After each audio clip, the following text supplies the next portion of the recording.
The Substance Abuse and Mental Health Services Administration has identified a dimension of wellness.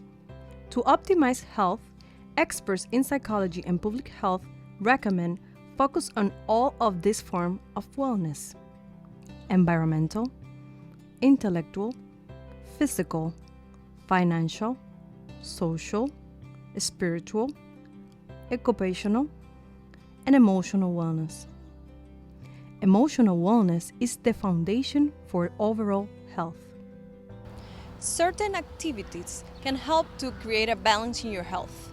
Making healthy choices leads to growth and a better life. So, emotional wellness is your ability to cope with everyday stresses. And so it encompasses lots of things.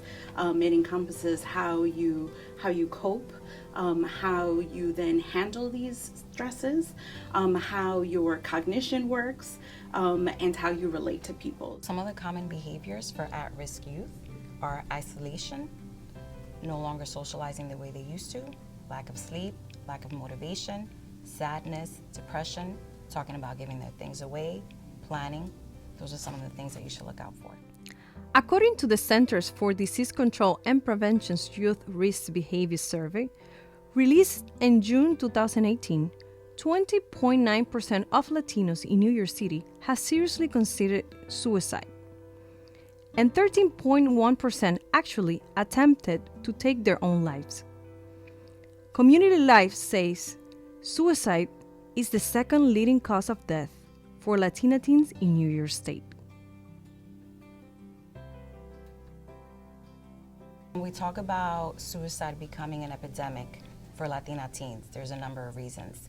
But some that we can talk about now, right, when we talk about the climate that this country is currently going under, we talk about separation of family. When we talk about immigration, we can talk about trauma. Some of our girls have experienced an enormous amount of trauma, whether it's sexual abuse, whether it's domestic violence, whether it's something that's happening in the school environment. It can be a number of reasons, but those are some of the ones that we're seeing. A balanced lifestyle can help a person cope with everyday stressors. They're better able to manage emotions that can cause wellness to deteriorate. Recognizing stress triggers such as rejection, bullying, financial pressures, lack of sleep, and sadness is a good place to start. Understanding that, exercise is good for you, being active, being connected to your community, to, your friends, your real social network, right? Not social media. Like how all of these things really impact your health. So our job, or our mission rather, is to give you those tools to tell you, hey, this is a worksheet that you can use. We have the link to this worksheet. Map out your time, strategize how you're going to study, strategize how you're going to spend your money, identify relationships that aren't serving you, that may be bringing down your energy, meal prep. These are healthy choices. These are quick recipes that can aid to your well-being, aid to your energy. Take 20 minutes to exercise. It's just constant reminders of taking care of yourself. You can also help take care of other people. So we implement tutoring. Our girls are getting tutored every day, and not only to cover what they're working on daily, but also to prepare them for the end of the year exams, right? Whether it's the state exams, which can be very overwhelming, Regents exams, or SAT prep. So those are the things that when we're talking about academic performance, how we're helping them and supporting them. Then when we talk about teens, it's difficult for teens to express and articulate in words what they're feeling.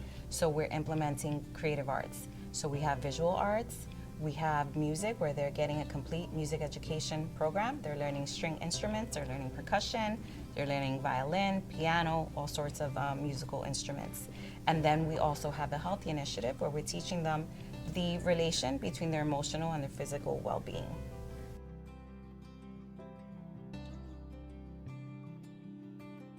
Experts suggest that people limit their time on social media because it can affect your mood and your mental health.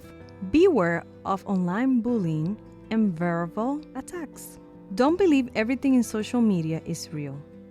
Too much time on social media can lead to less sleep. That social media can be really addicting. It could be a lot of opinions and information thrown at you rapidly, and it's a lot to handle. So it can be beneficial in the sense that it can promote social wellness, social media, hence the word social media, and you can connect with people and maybe, you know, reach out to people that you may have never had access to before, but it has to be done with moderation and with sensitivity and care, because it can get out of hand. There is hope, and that together we can overcome these challenges. Life is Precious and the Wellness Center are just two examples of places where you can start looking for help. There are many other places in New York where a person can get assistance. Be your best by reaching out to someone and getting support. And remember, you're not alone. I'm Jadis Rivas, Inside Lehman.